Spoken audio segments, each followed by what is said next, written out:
Welcome to this explainer. Today, we're climbing the absolute ultimate ladder of status, wealth, and horological history. We are decoding the 7 levels of Rolex exclusivity. We're going to look at everything from the most accessible entry point all the way up to some of the rarest, most exclusive timepieces ever created by humanity. Imagine, for a second, wearing a watch that costs less than a used car. A beautiful piece for sure, but relatively attainable. Now, imagine taking that off and strapping on another watch from the exact same brand, except this one, it's worth more than a literal private jet. We're going to take a journey from that highly accessible starting point, straight up to staggering, multi-million-dollar holy grails. And trust me, by the time we hit level 7, it's going to completely change how you look at watches, luxury, and honestly, value itself. All right, let's kick things off with levels 1 and 2, the entry into Rolex luxury. So this is where the obsession begins. Spanning from about $6,000 up to $15,000, we find the first 2 levels of ownership. Now, yeah, that is a substantial amount of money for most of us, but it's basically pennies compared to what's coming. This tier is defined by the Oyster Perpetual and the Datejust. It's your gateway into the brand's legendary precision and prestige. Starting with level 1, the Oyster Perpetual is the most affordable Rolex in the lineup. But hey, don't let that fool you.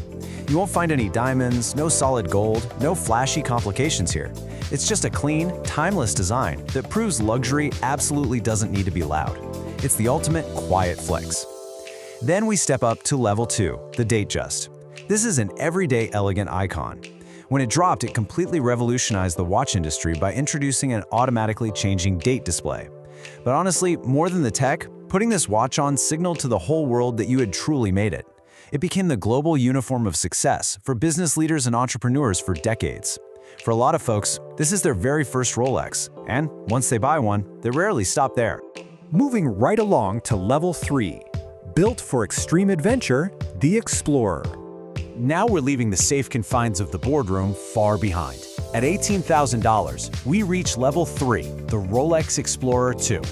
Unlike delicate luxury watches that spend their entire lives locked inside velvet-lined safes, this is a piece that practically demands to be worn out in the wild. This watch represents Rolex at its absolute most relentless. You see, it wasn't designed for country clubs. It was engineered for the world's most hostile environments. The Explorer was directly inspired by mountaineers and adventurers pushing themselves way beyond human limits. It's built to survive extreme temperatures, insane heights, and conditions where most people simply cannot survive.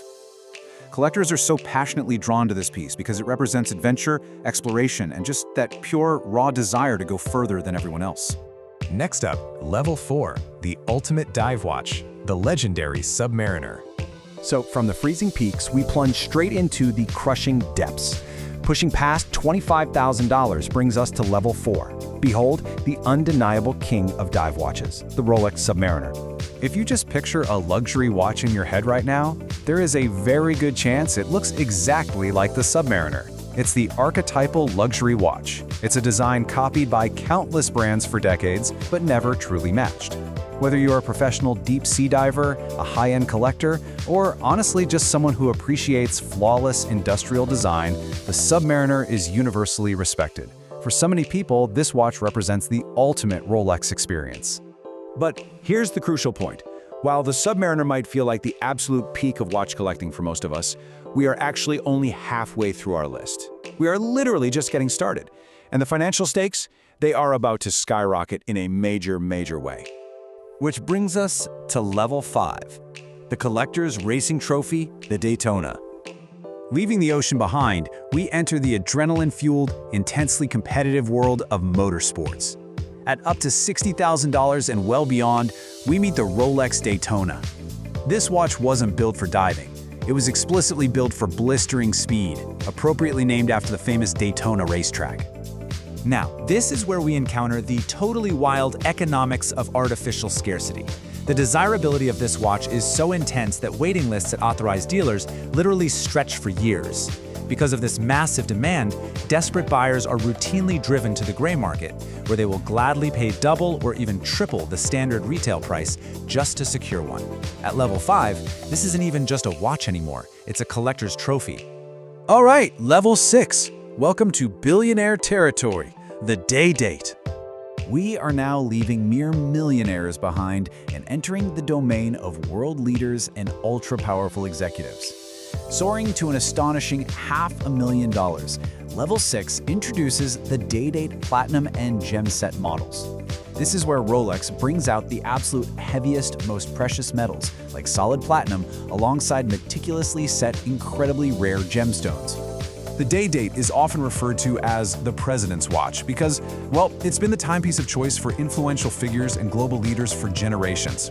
But think about it, when you're buying a watch covered in flawless diamonds or cast in solid platinum, this tier proves a profound point. You're no longer paying for functionality, you're paying for exclusivity. At this level, the watch is a pure projection of extreme power, and at these astronomical heights, that kind of exclusivity is incredibly expensive. Finally, Level 7, the multi-million-dollar grail, the auction pieces. We have reached the absolute peak of ownership. This is the stratosphere where watches transcend the concept of timekeeping entirely and become priceless artifacts of human history. At this ultra-rare auction level, pieces trigger massive, ego-driven bidding wars among the world's richest collectors. The ultimate example? The famous Paul Newman Daytona. When it appeared at auction, it shocked the entire watch industry by selling for a staggering $17 million. Just let that sink in for a second. $17 million for a stainless steel watch. That is worth more than most luxury mansions, fleets of supercars, and yes, even many private jets. You see, at Level 7, these buyers aren't looking for a tool to tell time. They are buying ghosts. They are spending vast fortunes to own an unrepeatable piece of history.